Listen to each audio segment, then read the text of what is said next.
ఓం శ్రీమాత్రే నమః. సౌందర్యలహరి 62వ శ్లోకం.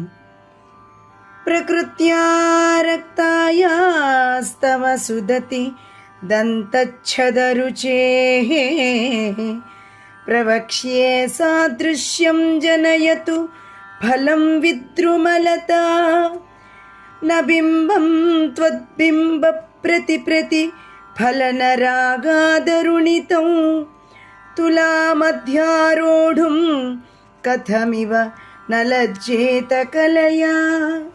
అనువాద పద్యము. పరిపక్వము స్వభావరాగములతో వర్ధిల్లు నీమోవితో సరిదూగాడునే శుష్క విద్రుమలతా సౌభాగ్యమౌ పండునున్ మరి నీ దేహపు ఛాయనంది ప్రతిబింబమయ్యే నా బింబమున్ సరితూగంత్రపగాదె తావక కళాసారమ్ముతో నిల్చునే. తాత్పర్యము.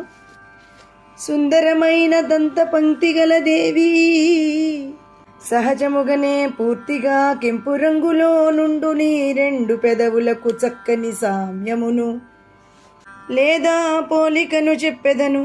పగడపు తీగ పండును పండించగలిగినచో అది నీ పెదవులను పోల్చుటకు సరిపోవచ్చును.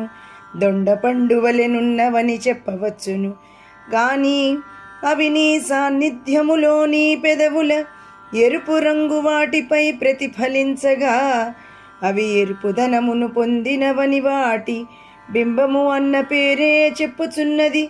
మరి నీ ఎర్రని పెదవులతో కనీసం 16వ వంతు సామ్యమును కలిగినవని చెప్పుకొనుటకైనను అవి సిగ్గుపడకుండునా. ఈ శ్లోకంలో అమ్మవారి యొక్క పెదాల ఎరుపు గురించి వర్ణించటమైనది.